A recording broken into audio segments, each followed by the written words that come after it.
Hello बच्चों, मैं गीता कुमारी। मैं एक प्राइमरी टीचर हूँ और मैं अपने क्लास माय एजुकेटेड इंडिया में आप सबका स्वागत करती हूँ। हम लोग ऊर्जा संसाधन के बारे में देख रहे थे और ऊर्जा संसाधन के का आज हमारा तीसरा क्लास है। इससे पहले 2 क्लास हो चुके हैं। यदि आप उन क्लास को नहीं देख पाए हैं तो प्लीज़ प्ले लिस्ट पे जाके क्लास को ज़रूर देख लीजिए, तभी आपको मेरे आगे के टॉपिक समझ में आएंगे। तो चलिए हम चलते हैं आज के अपने क्लास पे। हम लोगों ने पिछले क्लास में ऊर्जा के परंपरागत स्रोत यानी कि कोयला, पेट्रोलियम, प्राकृतिक गैस और जल विद्युत के बारे में विस्तार से देखा था, पढ़ा था। और आज हम पढ़ेंगे ऊर्जा के गैर परंपरागत स्रोत क्या होते हैं और कौन-कौन से होते हैं। गैर परंपरागत ऊर्जा संसाधन क्या है? तो ऐसे ऊर्जा संसाधन जिनका विकास या उनका प्रयोग हाल ही में हुआ है और वर्तमान में इसे प्रयोग में लाए जा रहे हैं। यानी कि हम जानते हैं कि संसाधन जो हमारी आवश्यकताओं को पूरी करती है वो संसाधन है, और जिस संसाधन से हमें ऊर्जा मिलती है, ऊष्मा मिलती है, शक्ति मिलती है, उसे हम ऊर्जा संसाधन कहते हैं। तो गैर परंपरागत ऊर्जा संसाधन ऐसा संसाधन है जिसका विकास हम हाल ही में शुरू किए हैं। अभी तुरंत उसका विकास हुआ है, हाल ही में हुआ है, और उसका वर्तमान में हम उसका प्रयोग भी कर रहे हैं। तो ऐसे संसाधन को हम गैर परंपरागत ऊर्जा संसाधन कहते हैं। वर्तमान में परंपरागत स्रोतों की कमी और उनसे होने वाले प्रदूषण का सबसे अच्छा विकल्प गैर परंपरागत स्रोत है। यानी कि हम लोग परंपरागत ऊर्जा संसाधन का उपयोग कर रहे थे, जैसे कोयला, पेट्रोलियम गैस, पेट्रोलियम। तो ये क्या हो रहा है ना कि इसकी जो मात्रा है, इसकी जो उपलब्धता है वो सीमित है, जिसके कारण वो धीरे धीरे समाप्त होते जा रही है। तो परंपरागत स्रोत हो गए हमारे कोयला, पेट्रोलियम, प्राकृतिक गैस, तो ये सारे जो हैं समाप्त हो रहे हैं, इनकी कमी होती जा रही है। और उनसे होने वाले प्रदूषण भी, और उनका जब हम प्रयोग करते थे उससे तो बहुत अधिक मात्रा में हमारा पर्यावरण भी दूषित होता था। इसलिए इसका सबसे अच्छा विकल्प, जिससे कि पर्यावरण भी दूषित ना हो और उसके संसाधन की कमी का भी हम सॉल्यूशन निकाल सके, इसके लिए सबसे अच्छा विकल्प क्या है? तो गैर परंपरागत स्रोत। तो ये गैर परंपरागत स्रोत में कौन कौन से स्रोत आते हैं, आइए हम देखते हैं। जैसे हो गया सौर ऊर्जा, पवन ऊर्जा, ज्वारीय ऊर्जा, बायोगैस और भूतापीय ऊर्जा। अब हम इन सब सारे संसाधन के बारे में विस्तार से देखेंगे एक एक करके। वर्तमान में ऊर्जा के कई स्रोत हैं, बहुत सारे स्रोत हैं। पवन है, सूर्य है, ज्वार है। तो वर्तमान में ऊर्जा के कई स्रोत हैं जिनके भंडार असीमित है, यानी कि जो भी गैर परंपरागत स्रोत हैं वो असीमित है, वो कभी समाप्त नहीं होते हैं, वे उनका पुनर्नवीनीकरण होते रहता है। अर्थात यह नवीनीकरण स्रोत कहे जाते हैं, जिसका निर्माण होते रहता है, और ये इसकी भंडार जो है कभी खत्म नहीं होती है। ऐसे संसाधन को नवीनीकरणीय संसाधन कहा जाता है। तो हम देखते हैं सौर ऊर्जा। क्या सौर ऊर्जा कभी समाप्त हो सकती है? नहीं। तो इसलिए सौर ऊर्जा, पवन ऊर्जा, ज्वारीय ऊर्जा, भूतापीय ऊर्जा, इसे हम नवीकरणीय स्रोत कहते हैं ऊर्जा संसाधन के। तो हम देखते हैं सौर ऊर्जा। सूर्य की किरणों में ऊर्जा यानी कि बिजली बनाने की क्षमता होती है। सोलर प्लेटों की सहायता से सूर्य की गर्मी से उत्पन्न की जाने वाली ऊर्जा को सौर ऊर्जा कहा जाता है।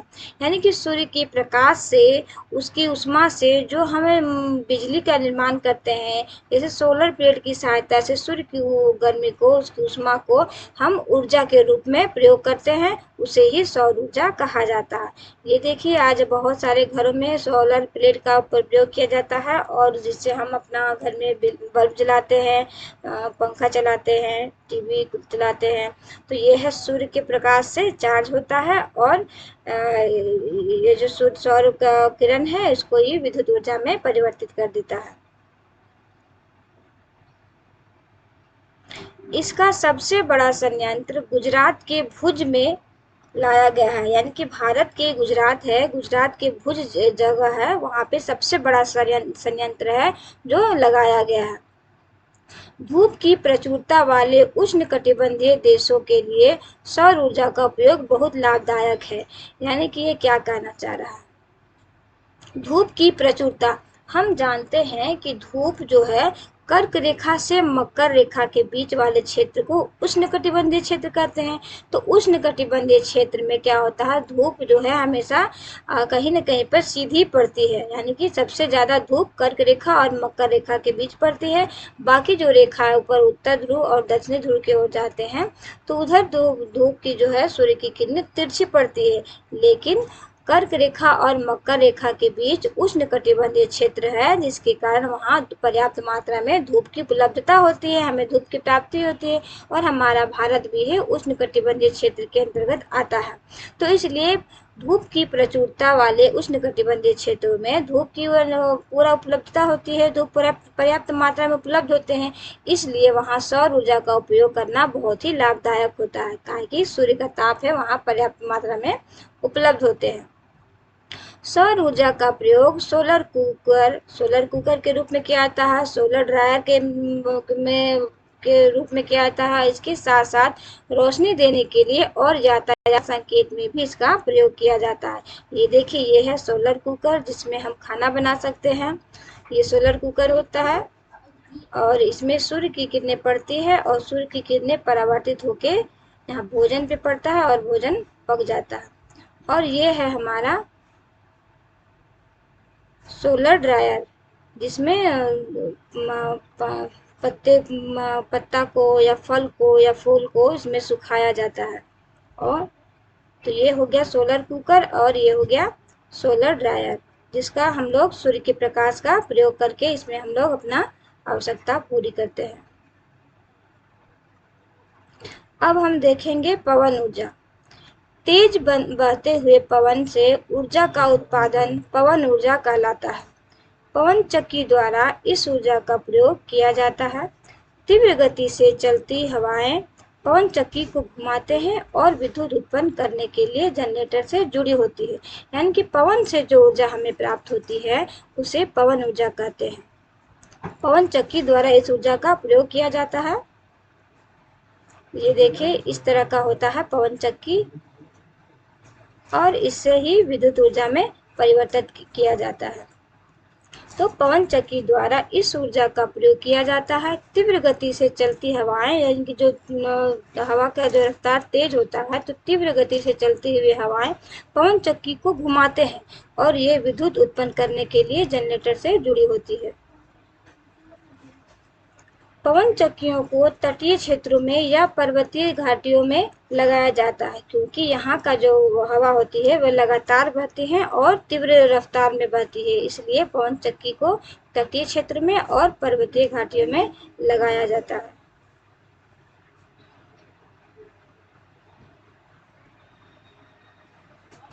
देश के गुजरात, तमिलनाडु, महाराष्ट्र, आंध्र प्रदेश, कर्नाटक में इसके दोहन की अच्छी संभावनाएं हैं, क्योंकि ये जो क्षेत्र होते हैं सो भारत के तटीय क्षेत्र में आते हैं। गुजरात है, तमिलनाडु, महाराष्ट्र, आंध्र प्रदेश, कर्नाटक, ये तटीय क्षेत्र होते हैं। इसलिए पवन चक्की की पवन ऊर्जा का उपयोग हम लोग यहाँ पे आसानी से कर सकते हैं। गुजरात में लांबा एक ऐसा जगह है जहाँ एशिया का सबसे बड़ा संयंत्र लगाया गया है।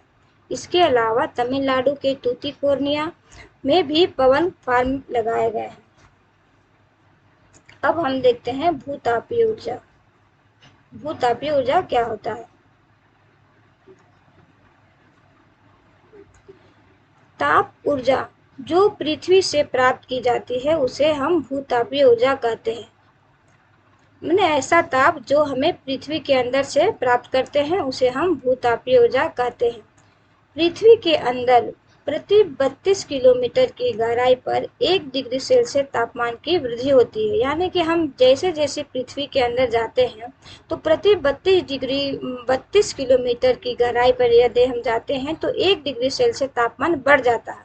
तो इसी तरह यदि हम 32 किलोमीटर नीचे जाते जाएंगे तो 1-1 डिग्री सेल्सियस जो है तापमान बढ़ते जाएगी।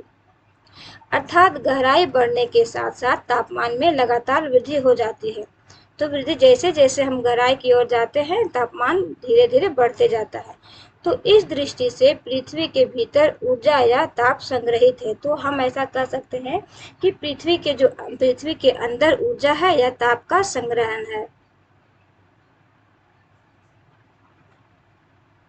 भारत में भूतापीय ऊर्जा के संयंत्र कहाँ कहाँ पे है? तो हिमालय प्रदेश में मणिकरण स्थान है, वहाँ पे भूतापीय ऊर्जा के संयंत्र लगे हुए हैं।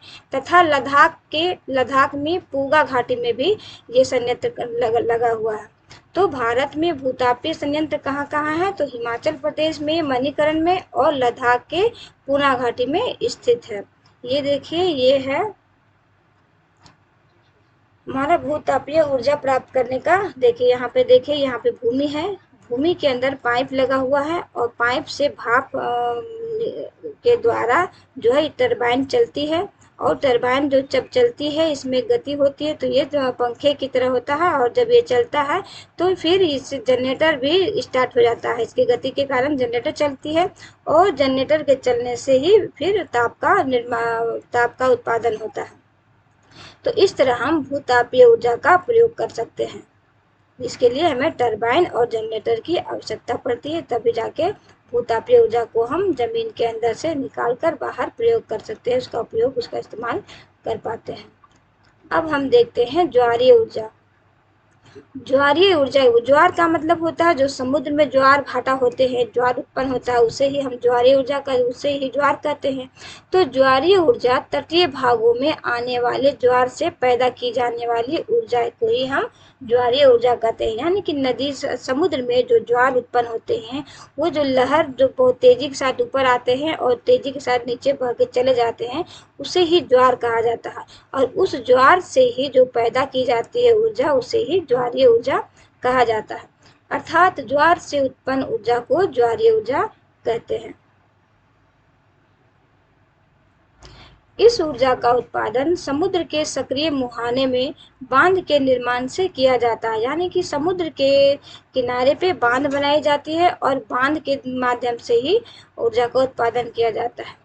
ज्वारों की ऊर्जा का उपयोग बांध में स्थापित टरबाइन को घुमाने के लिए किया जाता है। भारत के तटीय भागों में इसके विकास की असीम संभावना है, क्योंकि भारत का जो दक्षिण भाग है वो तटीय सीमा पे पड़ता है। बहुत सारा एरिया है, बहुत सारे राज्य है जो समुद्र के किनारे पड़ते हैं, जिसके कारण इसकी जो असीम संभावनाएं हैं कि हम इसका प्रयोग यहाँ पे कर सकते हैं।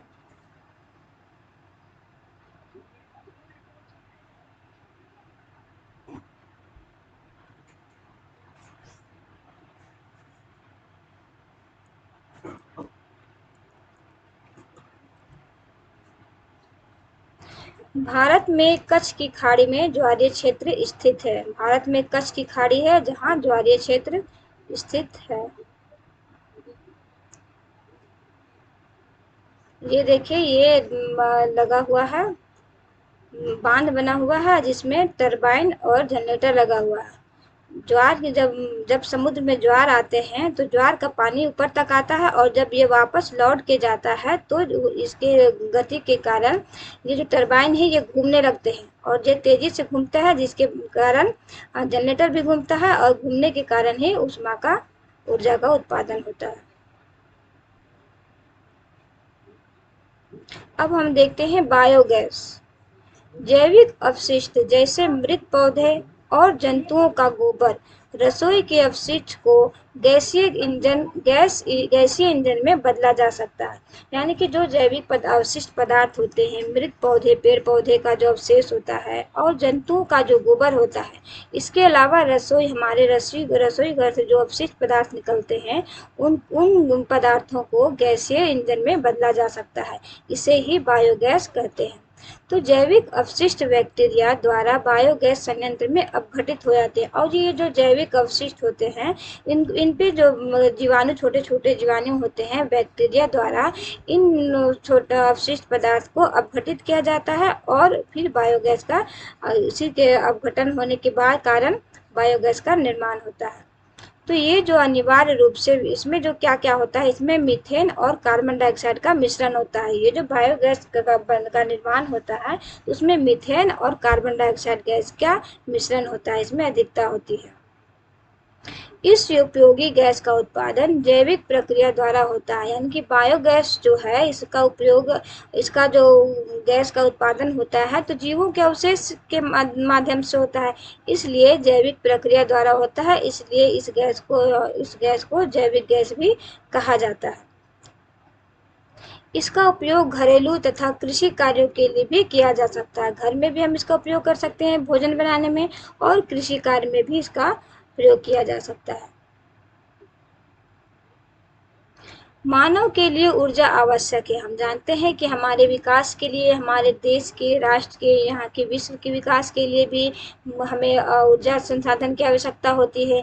इसलिए हमें इन संसाधनों की संरक्षण करनी चाहिए, ताकि इन संसाधनों को हम बचा सकें और भविष्य में इसका प्रयोग कर सकें।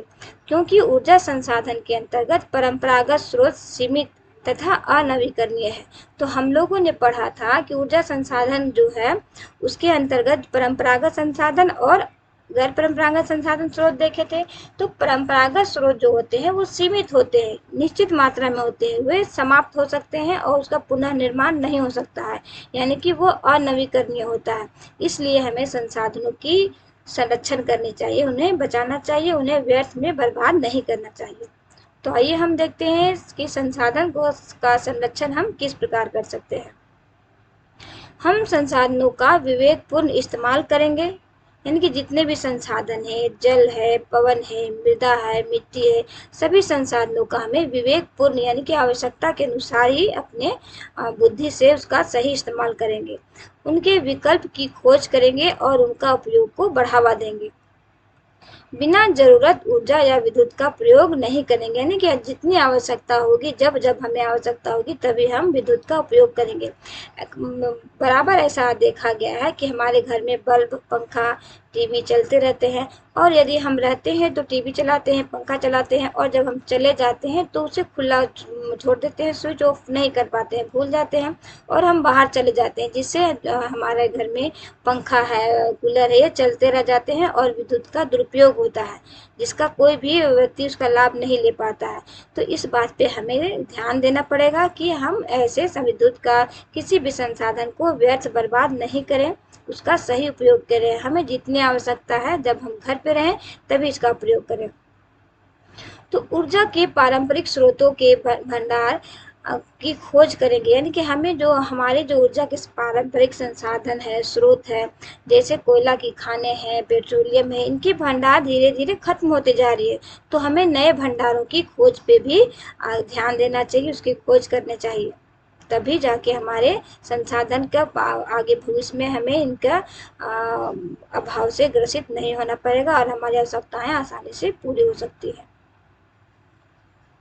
ऊर्जा का खुद आवश्यकता अनुरूप उपयोग करेंगे और इसके लिए अन्य लोगों को भी जागरूक करेंगे, यानी कि जितनी हमें आवश्यकता है, जब हम घर पे रहें तभी हम बिजली का उसका प्रयोग करें, और जब नहीं रहे तो सारे जो भी बिजली से चलने वाले उपकरण हैं, सारे उपकरण को हम बंद कर सकते हैं। बल्ब है, टीवी है, पंखा है, ये सब हम बंद कर सकते हैं। तो आवश्यकता के अनुरूप ही यदि हम इसका उपयोग करें तो इसका संरक्षण संभव हो सकता है, और इसके लिए हमें अन्य लोगों को भी जागरूक करने की आवश्यकता है, क्योंकि जब सभी लोग जागरूक होंगे तभी तो सही मात्रा में किसी भी संसाधन को हम का संरक्षण कर सकते हैं और भविष्य के में आने वाले कष्ट का सामना करने से हम बच सकते हैं। तो इस प्रकार हम लोगों ने आज गैर परंपरागत ऊर्जा संसाधन के बारे में देखा कि गैर परंपरागत ऊर्जा संसाधन क्या होता है और क्या क्या है, कौन कौन से स्रोत हैं इनका। तो सौर ऊर्जा है, जिसका उपयोग करके हम लोग ऊर्जा संसाधन की पूर्ति करते हैं। पवन ऊर्जा है, भूतापीय ऊर्जा है, ज्वारीय ऊर्जा है, बायोगैस है। इसके बारे में हम लोगों ने विस्तार से पढ़ा, और उसके बाद हम लोगों ने देखा कि इन संसाधन जो है ऊर्जा संसाधन, उसका संरक्षण भी हमें करनी चाहिए, ताकि हमें भविष्य में इसका जो अभाव से ग्रसित नहीं होना पड़े, क्योंकि संसाधन का विकास या संसाधन का प्रयोग करके ही किसी भी देश का, किसी भी राज्य का, किसी भी गांव का विकास संभव हो सकता है। इसलिए हमें हमें संसाधन का संरक्षण करना चाहिए। तो आज ये हमारा टॉपिक 3 क्लास में ख़त्म होता है। यदि आप पिछले क्लास को नहीं देख पाए हैं तो प्लीज़ जाके पीछे प्लेलिस्ट पे जाके देख सकते हैं। ठीक है, मैं आज यहीं पे क्लास ख़त्म करती हूँ। धन्यवाद। जय हिंद, जय बिहार।